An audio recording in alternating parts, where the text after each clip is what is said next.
started yet. Wow. Let me know how you guys are spending your Christmas. Let's get into talk of the AFCON itself. We have a few games tonight, but before we get into talk of today's games, let's do a quick recap of the results from yesterday.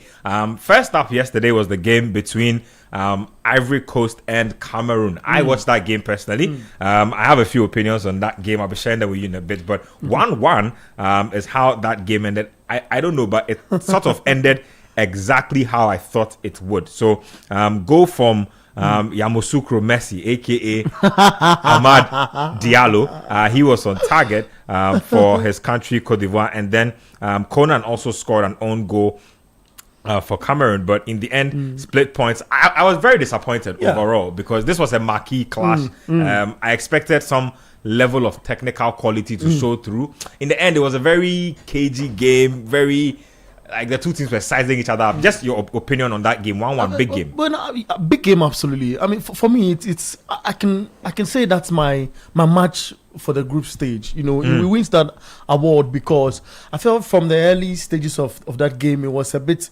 intense, like back and forth sort of. And I missed that in this AFCON because there are games I have watched that was super boring. That game, Comoros game, was some way, So I loved the intensity first off, and I feel this. We know the Ivorians, they're able to produce stars, but for them to play together as a team is also a different ball, a different ball game altogether. So I loved the intensity in that game. My only disappointment, like you just shared, is the goals. I mean, game of that magnitude, it should stay like that to the entire 90, and I feel we should see goals like a 2-2 and a last minute goal which makes it like 3-2, and then it sums up that kind of the kind of competition that we really expect. And mind you, it's a game that also had two United players on each half playing against each other, and Mbomo and Ahmad. And I feel they've suffered already at club side, and their absence also from United. People painted United are going to struggle without them because of their the numbers they've produced this season. So matching up against each other, and recall they were the man of the match in the other games they played. Both of them. So I was expecting a bit more of a cracker from them to really show up. But it's good to see Diallo scoring. I feel it's my match of the occasion. Of the round so far. Yeah. Let me talk to Kwache real quick on that same game. Cote d'Ivoire, Cameroon. I thought Cote d'Ivoire were. I tipped them to one of the dark horses for the competition. Not a lot of you guys fancied Cote d'Ivoire heading into the tournament. I don't know if your opinion on them has changed based on the action they've seen so far and also on yesterday's game. No, I mean, I think I liked, like I made reference earlier that even when you go back to the last AFCON that they played in, I don't think they were fancied, and especially when you sack your coach mid-tournament, I don't think your chances of winning go up higher. So I don't think we should disregard them because of what we've seen so far. There seems to be a slight reliance on Ahmad, which is surprising because at United he's used more as in a wing-back position, but it seems like for his country he's a star player. Yeah, he's the one who they expect things to run through, which is interesting to see. But in terms of the game, I think it's two teams just cancelling each other out. I think both of them will fancy themselves as favourites going into the tournament. So when you meet early in a tournament like this, although it can have a significant boost for you mentally, maybe to win, but it's also one of those games you'd rather not lose, if that makes sense. You'd rather not go in with with a weight on your shoulders after just 2-3 games, and then people start saying that when you come up against the better teams in the competition, you're not able to show up. So I think a draw was a fair result for them. It could have been a bit more engaging in the game, but like I said, it's the start of the tournament. I don't think teams are ready to put out all their cards on the table right now. I think they're just taking it easy. You see how Algeria too are managing Mahrez a bit. They don't seem too desperate to run into games. So I think there's just people getting to the tournament. It's a 24-team tournament, and 16 teams are going through. You have to be really bad to not get to the group stage. But I also think it played out from the managers' end. I mean, for the two managers, because to map up 5 defenders. You have a Baleba United is seriously chasing, and we feel has become one of the strong defensive midfielders in the fold, if not upcoming. And for the coach to be playing a 3-5-1-1 formation against that formation is very interesting to me. I saw it. I was like, what is going on here? It's crazy. But anyway, let me just give you an idea of what that group looks like. So it's Cameroon leading the group with 4 points. Cote d'Ivoire second, also on 4 points. Both teams have scored 2 goals and conceded 1. Mozambique are third in that group on 3 points, and then Gabon are bottom of the group. So that's Group F. Now, when you go back a notch to some of the other results, again, more results, we could talk about Algeria versus Burkina Faso, and then there's Equatorial Guinea versus Sudan. Now, that game Sudan won was just their second AFCON victory, I believe, since 1970. Yeah. So Kwesi Appiah Mayele, the stone that was rejected in Ghana, still doing big things out there in Sudan. I'm sure if Kwesi Appiah was not married already, the Sudanese people would have given him land, a house, a wife, and kids. True. They'll give you everything. I tell you, Charlie, interesting stuff there. But one note, Kwache, let me start to you, and then I'll go to Abeko on this.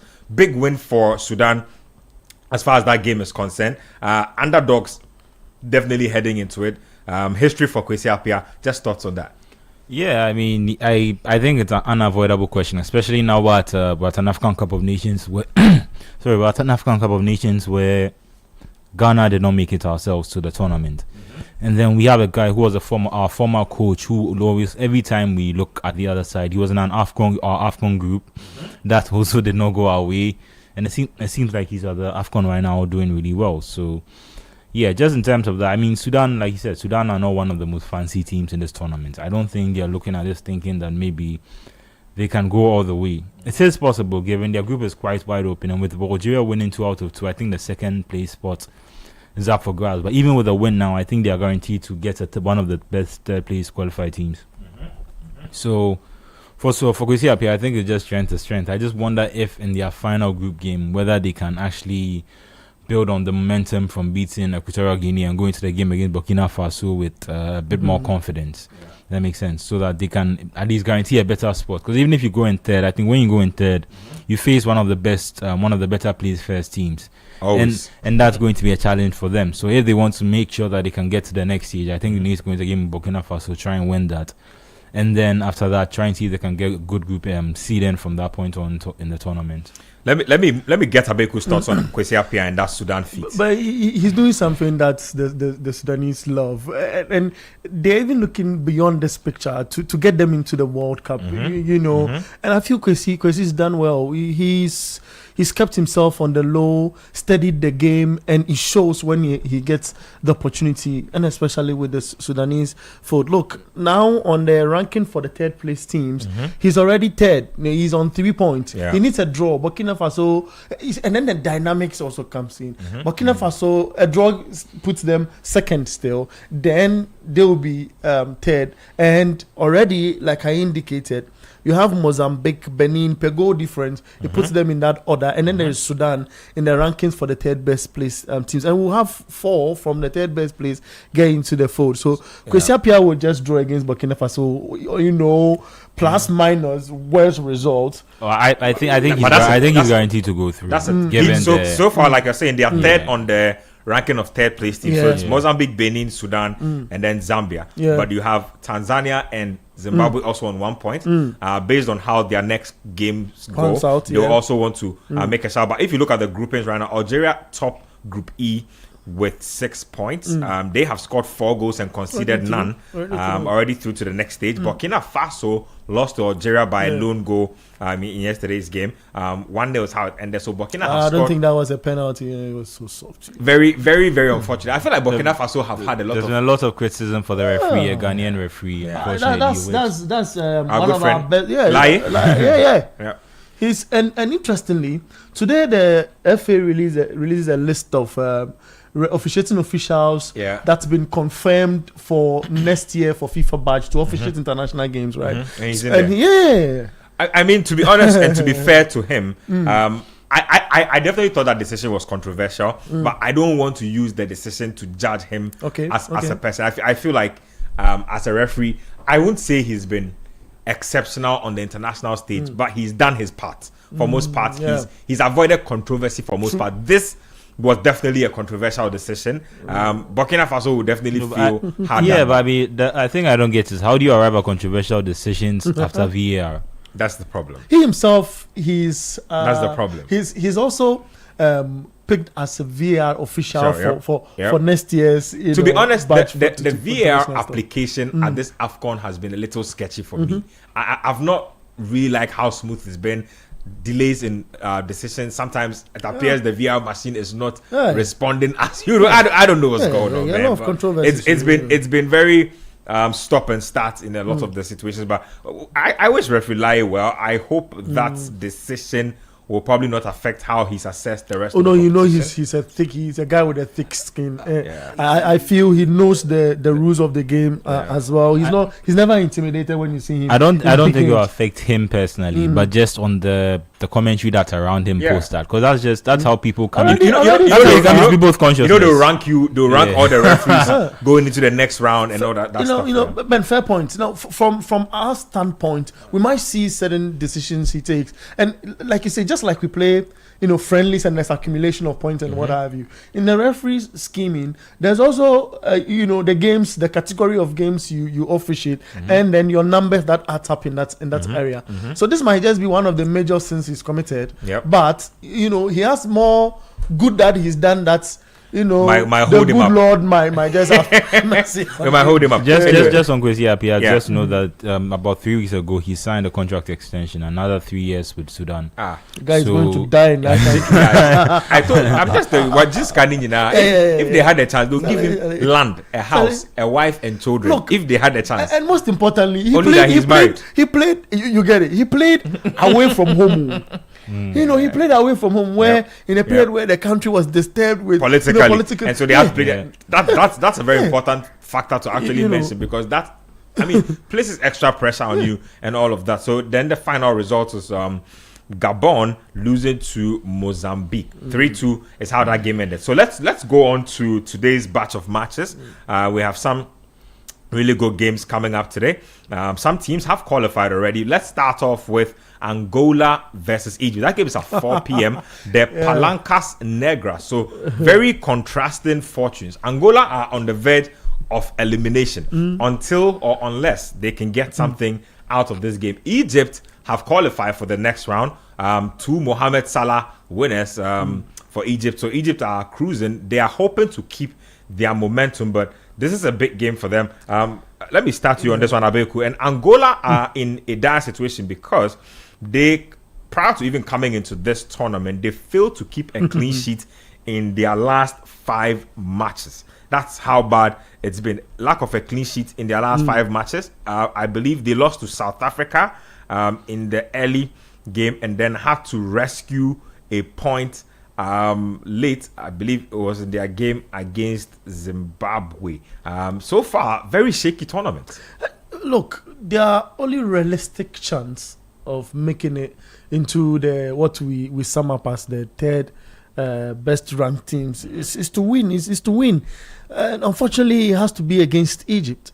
You look at their games from as far back as August up until now, 10 games, and they've just done 2 wins. It's been 4 losses, 4 draws, on the trot. It doesn't speak well of, we speak of the Black Stars of Ghana and what we've done as a powerhouse on the African continent, which we feel has not been that excellent and up there. We can speak of Angola as well. We speak of Angola and we say, look, they are a team that looks like one of the big guys in Africa, if not, and they have to go to this party and make Africa proud. But they come in and they have to struggle, to be the third best placed teams. It's a problem. I think if it's Ghana, we'll be going wild. Even if you're an African Cup of Nations from August up until now, you've just had 2 wins from 10 games. That's crazy. But to be fair to them also, their group is quite difficult. I mean, if you are in a group with Egypt and South Africa have been in pretty decent form in recent times. Zimbabwe, hot and cold, but Zimbabwe is also like a team in and around Angola, so it has some form of rivalry element to it. But if you are to be called one of the big shots in Africa, you find yourself in a group like that, it should be highly competitive. Agreed. Where you must first, this is where coaches comes into the scene, because you have to plan. That's how people all know Toado and asking him what's going to be the plan. We know we are in a group with ABCD. So what's going to be the plan to outwit them, to make sure that we avoid this and that and get into the next phase of the competition. I feel Angola should come to the party today. If not, it's disturbing, because you are regarded as one of the big guys. Now, let me show you what's going on. It's the picture is even more dire now. Even if they win this game, they will have to rely on other results to go their way based on how things are going. But also, if they get dumped out, it will be they will get down. They are looking at a 4th group stage exit in their last 5 AFCON appearances. 4 group stage exits in the last disturbing. 5 competitions. So that's dire. You got it. And I mean, look, this is Angola. We're not talking about the countries. What's their name? Chad. To be fair to them, right? I know what you mean. Like, they are a country with funds. They have all the money to make things happen, and I think they do have decent attacking power. What they've lacked is defense. Their defense has been very proper coach. And just on tournament football, this is I'm not trying to compare Ghana to Angola, but we look in a similar situation where the game they should have won was the game against Zimbabwe. You don't draw that game. If you have any intentions of going beyond the group stage, you win the game against Zimbabwe. Now that they've drawn against now that they've had that draw, they need to go in and beat an Egypt team and hope that South Africa don't win. But this is also where the extended format for 24 teams comes into their favor. I think with a win and with 4 points, I think they can get to the next one. They can squeeze in. So, and Egypt, let's remember that Egypt don't have a lot. Egypt don't have a lot to play for. Again, they've never even lost against Angola. So I don't know. Look at all the and that's the thing about Egypt. Egypt never ever go into a game trying to play soft. Like they'll never give you that chance. Like they don't care. They don't care if you are staring relegation or you're getting. Yeah, but you can see from their selection, not just Salah, but there are few key players have been dropped because they are trying to not overexert themselves in this fixture, and I don't think they need to. So since you have brought that up, let me just go through the lineups for both teams that have come out, and then we will talk about Egypt a little more before progressing the conversation. So when you look at Angola, they have Marquez in post, Modesto, Gaspar, Camo, and Fortuna. Is this David Camo? Yes, David Camo plays for I believe Sevilla these days. Oviedo, from Forest. From Forest, yes. And he used to play for FC Porto. I think he came up in the Portuguese. Is he still young? He's 26. Yeah, he's 26. Yeah, I would say he's young, but you know, sort of like getting into his prime. Absolutely, you know. But if you're playing, you're moving around a lot like that. It really it's disturbing. Which is funny because I'm surprised they've not been able to use the qualities of somebody like that. He's a very powerful player in the air, very athletic, but somebody are shipping in goals. Fortuna is our left back, and then in the middle they have Benny, Freddy, and Maestro. Charlie. Maestro needs to make things happen. He needs to make things happen today. Up top, that's a heavy name. Yeah, very heavy name to carry. That Maestro and Banza. Very heavy name to carry. So Luvumbu, Mabululu, and Banza. Banza, that's the guy. I mean, these are players we know in Ghana because we played Angola multiple times during the qualifiers. So. And you see why you understand why I'm worried. I'm worried, you know, for Angola, or you know, if you want. Look, when the other coach came and played at the Babaya Sports, he really talked down on Ghana, as if Ghana is, you know. And look, they are in the AFCON. Ghana is not their respect. But my point is, my point is, you cannot start from August up until now, and you've played 10 games and you have 2 wins. That was Pedro Goncalves. Yeah, that guy. Yeah. And I was at the presser. I was pissed. I'm like, who's this guy, man? Yeah, he said a lot of things. They need to get their act together as things stand out because they are in trouble. They have a different coach now in Patrice Baumel, Frenchman. Hopefully. He can make things happen because if things don't happen, they're definitely giving him the boot after this competition. Anyway, when you go to Egypt, like you rightly said, lots of changes in their lineup, denoting the fact that they have indeed qualified. So Shobea is the goalkeeper for today, and right there, you notice the change. So the goalkeepers changed. Eid will come in at right back. Abdel, Maguid, and Sobi will hold up the central defense. Fatu is at left back, and then they have Lashin, Ismail, and Seba in the middle. Adel, Mustafa Mohammed, and Mohsen will lead the line. Mohamed Salah gets a break. Quick thoughts. Yeah, that's like, I mean, you can see no Salah, no Mamouche. The goalkeeper has changed. Yeah. I obviously, the other members in the team can look at it and see it as an opportunity to earn your place in the team for the quarterfinal, for the round of 16 and beyond. But realistically, I think Angola, who need to win this to make sure they progress, I think they should look at this as this is the best of two options. You are either going to be playing a highly stacked Egypt team that also need to win to qualify, or you can play an Egypt team that's on the beach and will. Obviously, they will try and win the game, but if you try harder than them, I don't think they are going to. You get me? I don't think they are going to put as much effort as you. So I think that Angola should be trying to be looking at this as an opportunity to make up for earlier missteps in the competition and win and get through. You know what I think? I think that if Egypt had fielded a lot more of their first team players, Angola would have had a better chance of winning this game because first team players. Qualified mentality. A lot of these fringe guys are probably looking to force their way into their head coach's plans. But they are champions in their local forms. You know, exactly. These are guys who are playing for all the big teams in Egypt. Yep. You get it. So they want to go out there and tell the coach that, you know what, yeah, Salah and Mamouche are the great big guys playing for big teams.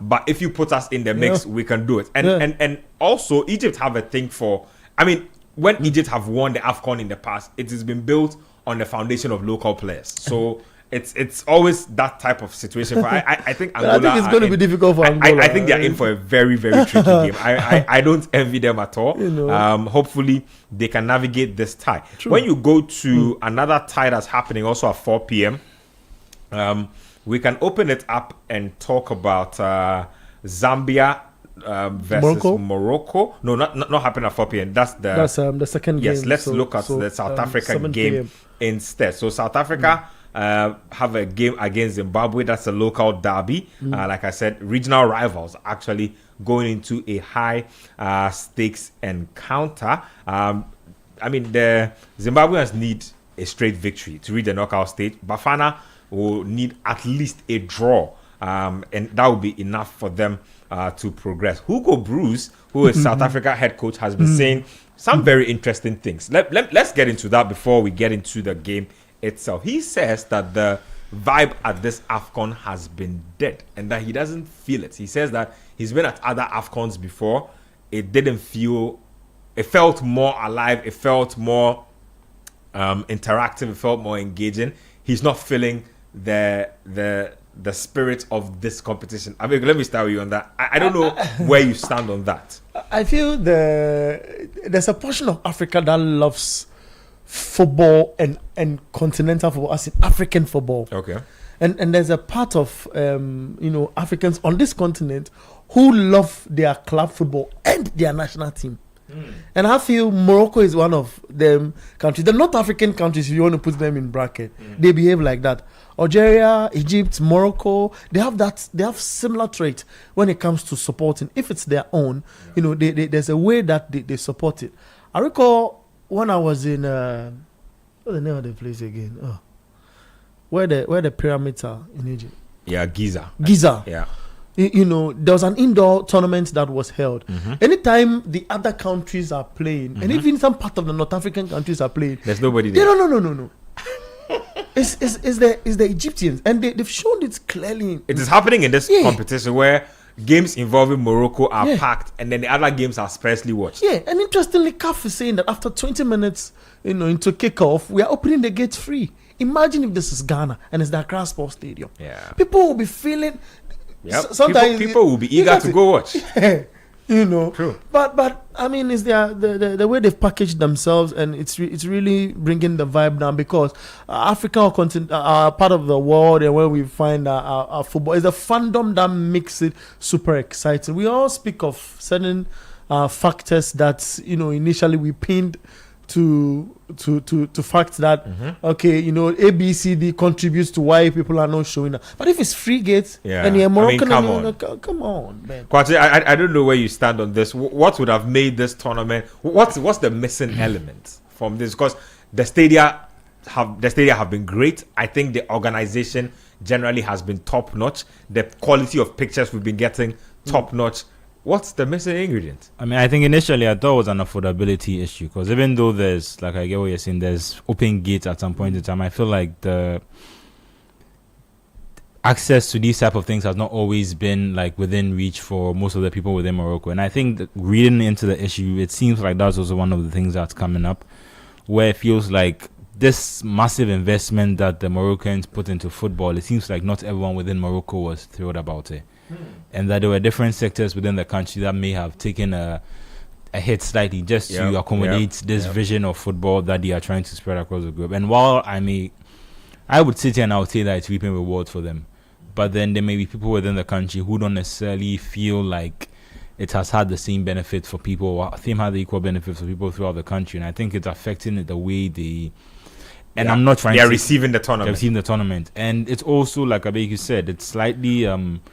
regional, like every region has the way they engage with football. West Africa is slightly different. I mean, sorry to interrupt, but I think if you want to host the World Cup, it's a practical test for you to test your fandom. You know, sometimes you go into the facility and tease the other team, like you know, go and be the against for other folks to. It's what happened in our last World Cup where we got to the quarterfinals, Ghana, in the World Cup. We had the South Africans supporting us, because we even had the Nigerians supporting us, because they felt it was an African movement. So I get what Kwasi was saying, that in that there's a lot of regional tension, like Algeria, Morocco, Egypt. Like there's a lot of diplomatic tensions going on, and I think it's spilling over. And the thing that surprised me more is I think they've had this experience with other tournaments. I don't know if they just assumed, because I would have said I noticed this during the women's AFCON. I think maybe they assumed that it was women's football, so it's not necessarily, that's not why the thing that's not a gauge. So this is the first time where they have the how do you call it, the premium live reaction. So that's where I'm also hoping that between now and the World Cup, there's enough time for them to also adjust, learn. Like FIFA will be worried. Watching this, they'll be very worried. And look, I think a World Cup is different. Well, with Spain and Portugal, like the accessibility, there'll be a lot of people who travel to Spain and Portugal who will then go to Morocco to watch the World Cup. Fair game. But I still feel like the host nation needs to hold down like the crowd in a certain type of way that Morocco isn't holding down. That's what I'm saying. I mean, what you saw in Ivory, for example. That's what I'm saying. Like if you go to, for instance, Ebimpe, right? Ebimpe was a new stadium built on the outskirts, like not a place where a lot of commercial vehicles go. But the games were all packed, like packed to the rafters. Like every game was full, like almost every, and it didn't have to do with the games that involved Cote d'Ivoire alone. Like almost all the games at a point it's a party time. I mean, like almost all the games had, like, especially the games that were on Friday and Saturday. The Ivorians have something they call Samedi Soir. So on Saturday they go and do their own thing. Franco was like to chill. On Saturday, if like Cote d'Ivoire happened to be playing or there happened to be an AFCON game, right after the game it's Samedi Soir. So it's like we are in town, like we're outside. Like after the game we're going to have fun. So it was really good. Like, and I don't know if it's because I'm Ghanaian. Cote d'Ivoire and Ghana share so many similarities that I literally felt at home in a lot of the situations. But I just hope that the Moroccans will pick up the attendance as the tournament goes on. Absolutely. I also kind of think that, one, because it's an expanded tournament, there are a lot of teams that are not so strong. And so maybe a lot of people are like, you know what, I don't want to spend my money going to watch this group game, for instance, between Team A and Team B. I would rather keep my ticket for when the bigger games come around, maybe round of 16, quarterfinals. But so far, I'm looking at the attendance. I'm like, this is not great. I'm not trying to push Motepe's agenda, but you'd argue that if it had been every 4 years rather than every 2 years, there would be more inclination for more. I think for so. more people to at least show up at the tournament. People miss the tournaments more. Because of how less frequently they happen. Our former coach, the guy who wears glasses, what's his name? Which one is it? Claude Yeah. He's talking. He feels Gianni Infantino Patrice Motsepe and Gianni Infantino, i.e. the CAF president and FIFA president respectively, are together and really don't know what new trends of football is about. And he speaks with pain and say, we are copying directly from what the Europeans are doing. And he does not buy into the idea of the 4-4 thing. After 2020, let's go there 4 year. He feels he's going to take that feel away from the AFCON. And all of that. That's a very interesting debate overall. To be honest, I definitely think that the AFCONs have become too frequent. I definitely think so. Is 4 years the solution? I think it's up for debate, but it's a long, lengthy matter. But Claude Leroy probably knows what he's talking about. He's been down here for quite a while. 3 years makes sense, but the problem with 3 years is you keep ending up on a different cycle. So 1 year you're behind the World Cup, the next year you're 2 years behind the World Cup, the next time you're 3 years. And in terms of consistently planning how you want the tournament to happen, that will constantly affect it. So I know that I understand, but in terms of uniformity, I can understand why they went for 4 years. You get me? But in terms of agreeability, I don't think they've been able to sell it to everyone, like at least African. And the problem is, the people within African football were almost sort of blindsided by Motsepe. In the same way where the announcement came very suddenly, it feels like a bit like that. It wasn't something that was put up for debate, something they talked about that went back and forth. So that has also affected how the decision has been received by people. We'll get into more talk of that one in a bit. Let me just get a few YouTube comments in. Copot Jollof. I don't know where that name is coming from. Shout out to Copot Jollof. He's been sending us messages. He says that Burkina Faso put in a great performance yesterday. He also comes in to say that Sudan win a game at the AFCON. This is where the Black Stars should be. Also, Kin Mag says, watching live. Shout out to you, Kin Mag. Eddie O says that Team B Egypt are very serious, or they are a very serious team. They will win this game. Kopo Jollof comes again and says, Merry Christmas to the entire sports group. Merry Christmas to you as well. He's asking for the presence of the Shiny Brothers. The Shiny Brothers, they finished their shift, so they are also chopping Christmas to their families. This one here is from Tinkashu. Says, Egypt is sharper without the big players. Well, looks like a lot of people share that opinion. This one here is from Otis Rabia. Says that, hi guys, no Shining Brother 1 and 2, enjoying the show inside South London. Okay, big shout outs to you out there. Let's go on, like I said, and talk about that group. Let me just give you an idea of the Egypt group and who's doing what's in that group. Then we'll move on and go to the South Africa group. So when you look at they're in the same group, maybe the game you want to say. So Egypt are top of that group, 6 points. South Africa have 3 points. Zimbabwe have 1 point and Angola have 1 point. So if you look at it this way, Egypt has scored 3 goals and conceded 1. South Africa have scored 2 and conceded 2 as well. And then Zimbabwe have scored 2 and conceded 3. Same for Angola. When you go into that South Africa versus Zimbabwe game, let me give you the lineups and then we'll get into talk of it right about now. So Zimbabwe have Arubi in post. Yes, so they have Galloway, Takwara and Garanaga, Fabic, Antonio, Nakamba, Nsedami and Lunga, and then they have Dube and Maswahise. Marvelous Nakamba obviously will jump out a lot of people. He pulls the strings there, been in the Premier League for a minute, stepped out these days. Luton. Yeah, so he's somebody people know. When you go to South Africa, Williams is in post, my guy Williams. Mudau and Ingezana. Mbokasi will be his partner in the center of defense, and then they have Modiba at left back. When you go to the midfield, they have Sitole and Mokoena. Very, very familiar partnership there. Apolis, Mbule and Moremi, and then Foster will lead the line. So these days, like I said, unless you really watch the SPL and a couple of the other smaller leagues, you won't know a lot of the South Africans, but I think that they have grown together in chemistry. Hugo Bruce knows how to win an AFCON. He's won an AFCON before. Huge game. Thoughts on this one? Regional rivalry. Yeah, it's a huge game. But I think South Africa will still be slightly upset about not being able to at least come into this point closer to Egypt. They, a bit like the Burkina Faso penalty, they weren't also very pleased with the decision making in their game that went against them. I'm hearing this agenda and I'm here to refute it, not promote it. That the referees are they are collaborating themselves to help Mohamed Salah win an AFCON. I do not think. Where is this one coming a collaborative effort to help. Oh, I don't think that's the case. I feel it's a little too sudden to be making to jump into such how do you call it, assumptions. I think that it was the referees are under a lot of pressure themselves. I think that's something that people don't take into account, especially when you are in so some of them, this is the biggest tournament that they've been able to, how do you call it, be in charge of. That makes sense. So for them, every decision they make is almost, they think about it twice, 3 times, and sometimes the more you think about it, the less you actually see it clearly. So I can understand why, at least at the beginning stages, some of the decisions have been not all of the decisions have been agreeable by all people.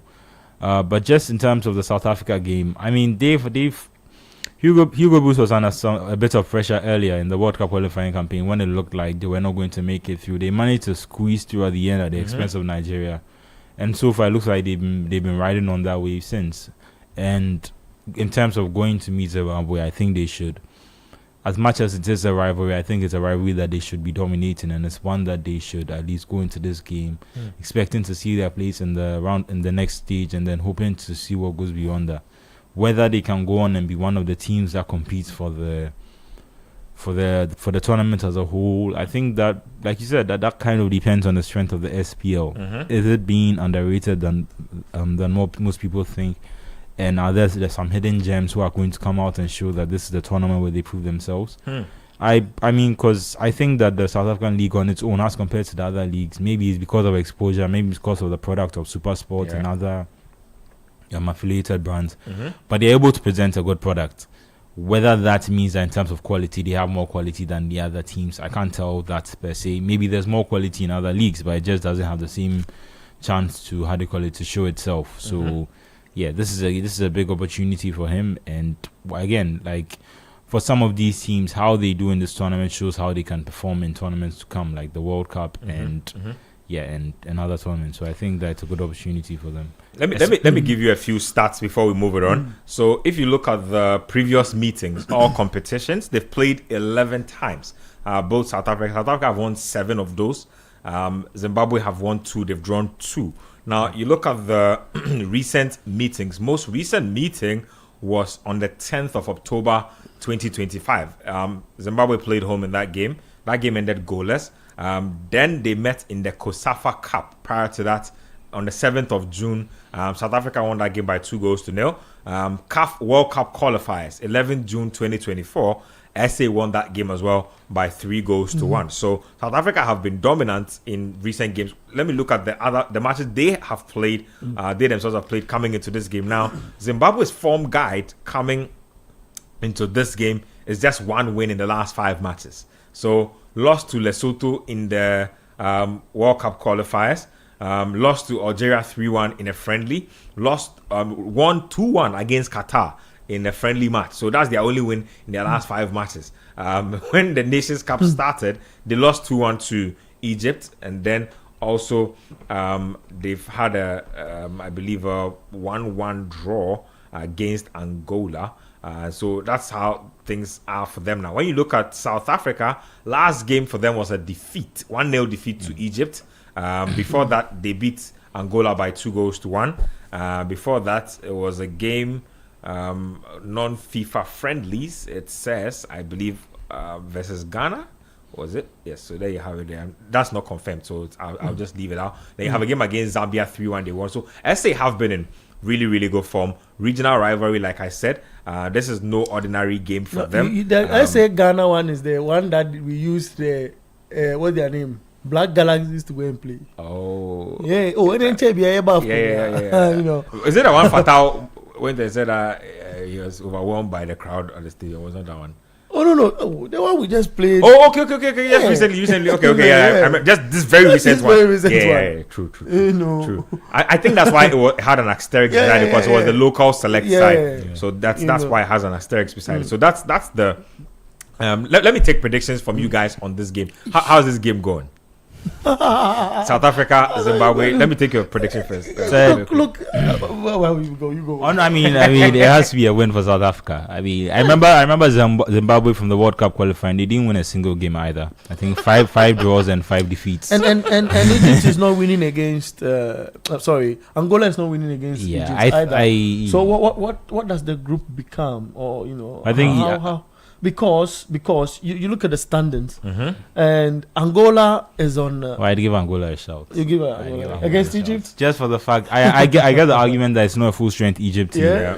But I also think that they are more motivated, and I think that should count for something. I mean, so I go for South Africa win. You read the points on the table. Yeah. Look, Egypt have gone 6. They've qualified already, even though they fielded a squad that need to prove their mettle. Why the coach gave them a call up into this expanded AFCON. Then there's South Africa with 3 points already, who are going to beat Zimbabwe, I think. Yeah. To get 6 points, on level with Egypt. Then they can square it off to see goal difference and what happens in places. And then there's Angola who's having just a point. Should Angola and Zimbabwe lose, it's still 1-1. Yeah. The third base slots, it pushes you down. As for Angola, they don't have an option. They need to get a win at all costs today and hope that things go their way. Let's move on. I think I changed. I'll make that draw for Angola and Egypt. It's going to be a draw between Angola and Egypt, and then a win for South Africa. Let's get into the. Then before you go, you know what Zimbabwe are doing this time around? No. They've got their keeper, whose age is the same as the capacity of the stadium they play in. They got 40,000. The keeper is 40 years old. They are trying to, what we call in football, the spine. So if you move from the goalkeeper, the guy in front of him is also 30 plus. And then the next guy who you speak of, I need to be putting names to this. Just Charlie. We are pushing 100 at this point. 100 plus. Okay, so Washington Arubi, the goalkeeper I speak of, plays for Marumo Gallant. Is 40 years old. In South Africa. Charlie. Then there's Gerard Takwara, who's also 31. Charlie. So 40 plus 31 is already 71. We're already at 71. And right in front of him in midfield is your player, Marvelous. Charlie. Nakamba. He's also 31. Hey, Charlie. That's 100 and what? That's crazy, 102, man. yeah. That's so, crazy. I mean, it's like that. But they've got youngsters, in the front lines to see whether they can tap into the experience. But if your defenders are old, well, anyway, I don't know, man. I just hope they can see it through. But let's talk about 2 more games to talk about. Like I said, Zambia versus Morocco, and then we'll talk about Mali Comoros quickly before we run out of here. Now, that Mali game is interesting, but Zambia Morocco is also interesting. Now, Morocco were looking to qualify after match week 2, but they were held to a draw by Mali, and so they couldn't move on to the next day. So they have 4 points going into this game. Zambia, on the other hand, were also held to a goalless draw by Comoros, meaning they have picked up just 2 points from their opening 2 games as well. So this is a game where the Moroccans will, I think Morocco will feel like they've sacrificed some form of momentum or dominance. So Zambia will have to be very wary in this game. Morocco will come out almost angry, trying to show their crowd that the slip up in the draw was unfortunate and shouldn't have happened. So I think Zambia are in for a very difficult game. If you look at the head-to-head, Morocco have faced Zambia 3 times at the AFCON, winning 2 and drawing 1. Now, if you go to team news, Morocco's manager, Waid Regragui, has confirmed that Ashraf Hakimi will feature in this game, but he failed to reveal whether he will start the game or not. They could be without Romain Saiz and Hamza Igamani. Now, Zambia have no injury concerns, and so that's how it's looking now. We have predicted lineups and all of that. Let me take your thoughts, Manuel, on that game.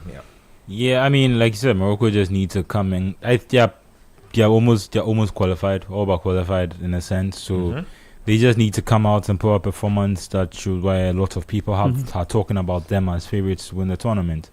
I think the draw in the last game, what Brahim scored, and then the other team, and I mean, to continue for him, he's been in good form. If I can focus on him in particular, he's a brilliant player.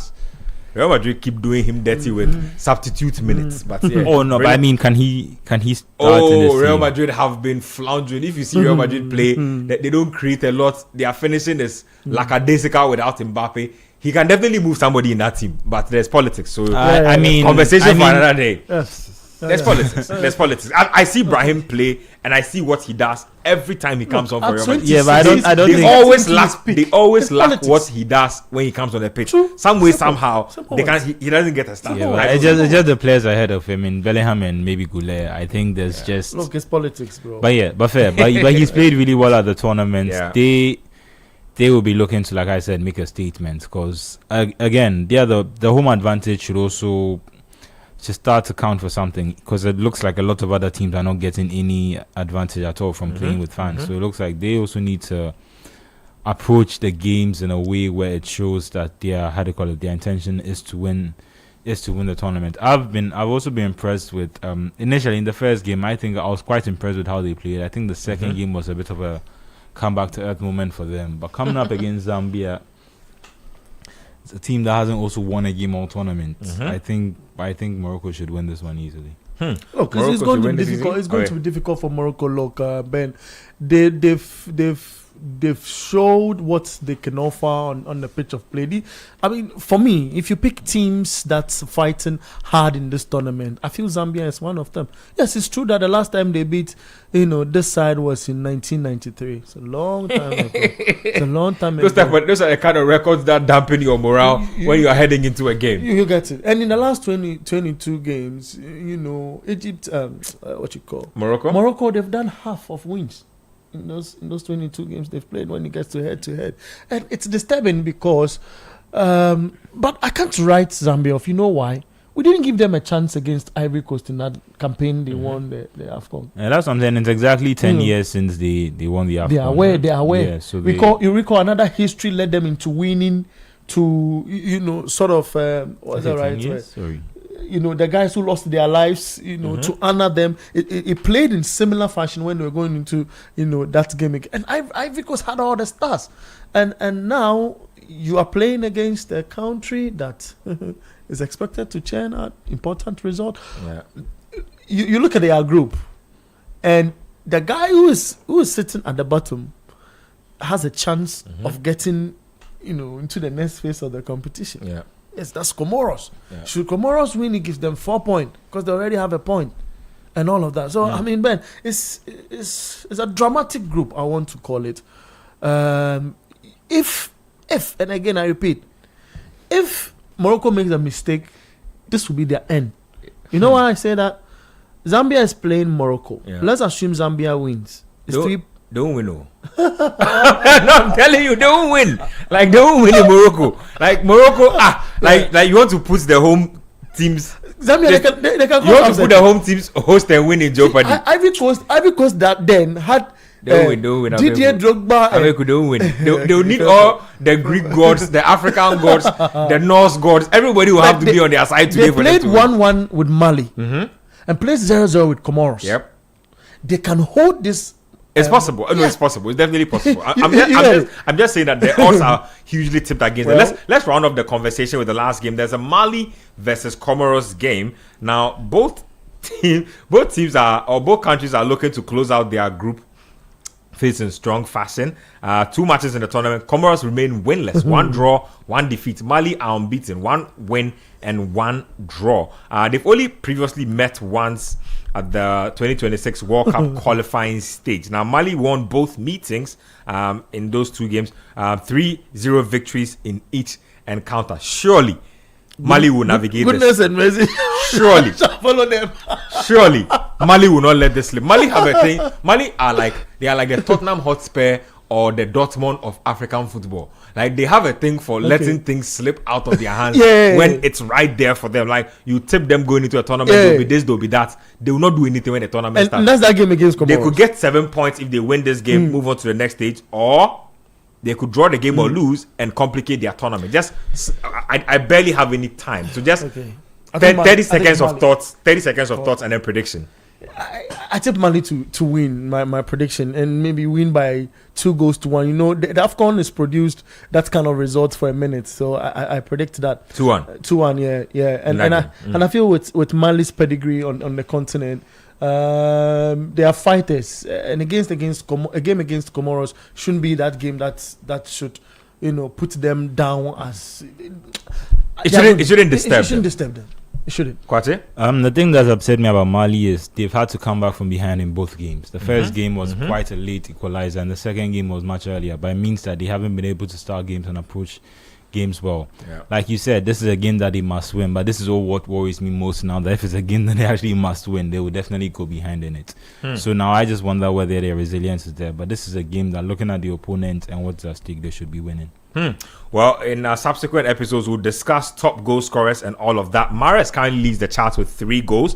Ademola Lookman, 2 goals and 2 assists. Hard guy. For the tournament. So put that in there. This thing. Aturi for Tunisia has 2 as well. Diallo has 2. Brahim Diaz has 2 goals. Nicholas Jackson has 2 goals. Mohamed Salah has 2. And Senayoko German of Mali champion. also with 2. Thank you very much, Abeku. Thank you very much, Manuel Kwache. Benjamin Nketia. This has been Inside AFCON here on 97.3 Citi FN. Appreciate you guys for turning up to follow the show with us. DJ Mingo will take over once again and take you through the rest of the programming. Until then, keep your dial right here. Keep listening. We play for pride, we roar as one. Push mountains to the shore. We play for pride, we roar as one. Push mountains to the shore. We play for pride, we roar as one. Push mountains to the shore.